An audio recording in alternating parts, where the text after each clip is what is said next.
বন্ধুরা, আরোহী কিচেনে আপনাদের সবাইকে স্বাগত জানাই। আজকে আমার রেসিপি এগ রোল। আপনাদের পুরো ভিডিওটা দেখার অনুরোধ রইল। আমি এখানে 500 রুল ময়দা নিয়ে নিয়েছি এগ রোল করার জন্য। রুল ময়দা মাখার জন্য লবণ নিয়ে নিয়েছি, লবণটা দিয়ে দিব। সামান্য চিনি নিয়ে নিয়েছি, চিনিটা দিয়ে দিব। ময়ামের জন্য সাদা তেল দিয়ে দিব, 2 চামচ সাদা তেল দিব।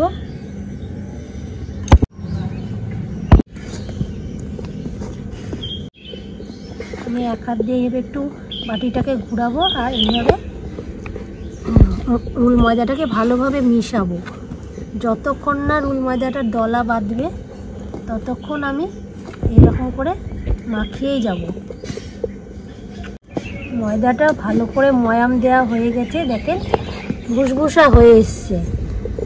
যখন দেখবেন আপনারা এই ময়দাটা এইভাবে দলা বেঁধে গেছে মুট করে, তখন ভাববেন যে ময়াম দেওয়া ভালোভাবে হয়ে গেছে, আর ময়াম দিতে হবে না। রুল ময়দা মাখার জন্য আমি জল নিয়ে নিয়েছি। জল একবারে আস্তে আস্তে ঢালবো, একবারে ঢেলে দেব না, তাহলে নরম হয়ে যেতে পারে অনেক সময়। আস্তে আস্তে দেবো আর এইভাবে মাখবো।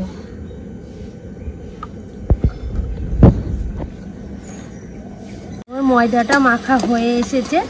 এবার আমি এই ময়দাটাকে আধ ঘন্টার জন্য রেস্টে রেখে দিব ঢাকা দিয়ে। ময়দাটাকে দেখুন আমি খুব নরমও করিনি আবার শক্তও করিনি, মিডিয়াম রেখেছি। এই শসাগুলোকে ভালো করে ধুয়ে নিলাম। এবার এক এক করে কুচি করে নেব।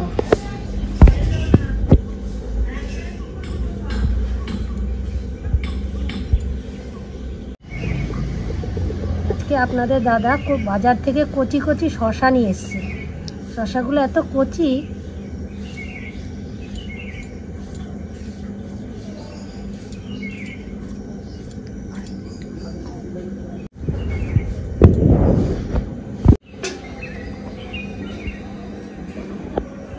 গাজরের খোসাটাকেও ছাড়িয়ে নিব।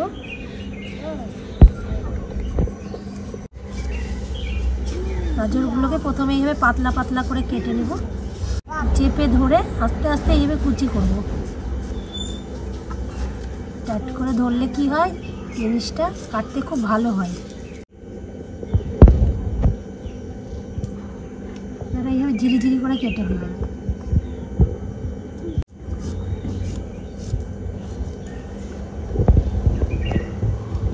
নিয়েছি কাঁচা লঙ্কাগুলো কুচি করে নেব। এগ রোল একটু ঝাল ঝালই ভালো লাগে।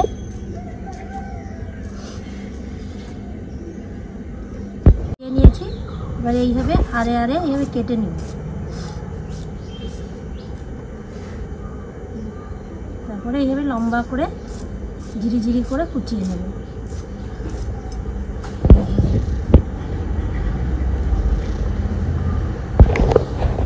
আধ ঘন্টা হয়ে গেছে, ঢাকনাটাকে তুলে নিলাম। ময়দাটাকে আর একটু ভালো করে মেখে নেব। কতটা নরম হয়েছে। ময়দাটাকে আমি এইভাবে একটু লম্বা করে নিব পিঁড়ি দিয়ে, তাহলে লেচি কাটতে ভালো হবে। এরকম সাইজের লেচি কেটে নিব। সব ময়দাগুলো এক সাইজের লেচি কেটে নিয়েছি। আমি এইভাবে গোল করে নেব। একটু সাদা তেল দিয়ে দিব, সাদা তেল দিয়ে বেলবো।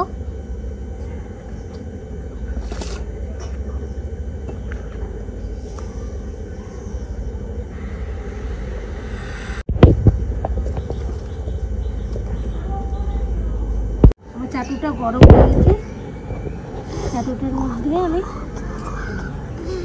সাদা তেল দিয়ে দিব।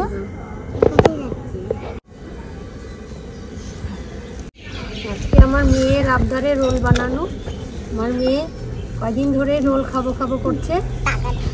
এই বৃষ্টির মধ্যে আর দোকানে কিনতে গেলাম না, নিজেই বাড়িতে বানিয়ে নিলাম। বেশি ভাজবো না, হালকা লাল লাল হলে তখন নামিয়ে দিব। রোলের রুটিটা সবসময় হালকাই ভাজতে হয়। একটা ডিম আমি গ্লাসের মধ্যে ফাটিয়ে নিব। একটু লবণ দিয়ে দিলাম। এবার চামচ দিয়ে ডিমটাকে ভালো মতো ফেটিয়ে নেব। ডিমটাকে দিয়ে দিলাম। ডিমের উপর রুটিটাকে দিয়ে দিব। এইভাবে খুন্তি দিয়ে আস্তে আস্তে চাপ দিলে ডিমের উপর রুটিটা খুব ভালোভাবে বসে যাবে।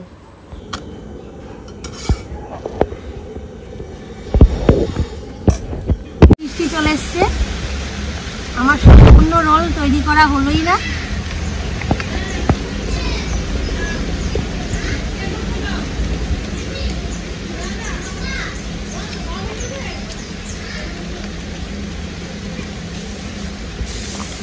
মেয়ে কয়দিন ধরেই আবদার করছে মা রোল খাবো, তার জন্য বানানো। কালকে তো কান্না করতেই লাগলো। টমেটোর সসটা দিয়ে দিব। আপনাদেরকে আর পুরো ভিডিওটা আমি দেখাতে পারলাম না।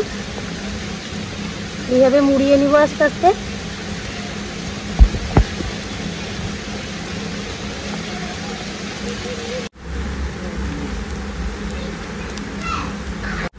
নাও বাবু নাও, না ধরো, ছাতাটা ধরে খাও,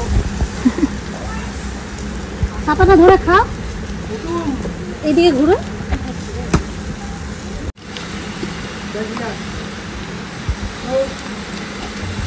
অনেক ভালো হয়েছে, আমি আরেকটা খাবো। ঠিক আছে, রোল বানানো হয়ে গেছে। আপনারা এইভাবে বাড়িতে বানিয়ে খান এবং আমাকে লাইক কমেন্ট শেয়ার করুন। রেসিপিটা ভালো লাগলে আমার চ্যানেলটি সাবস্ক্রাইব করে রাখুন।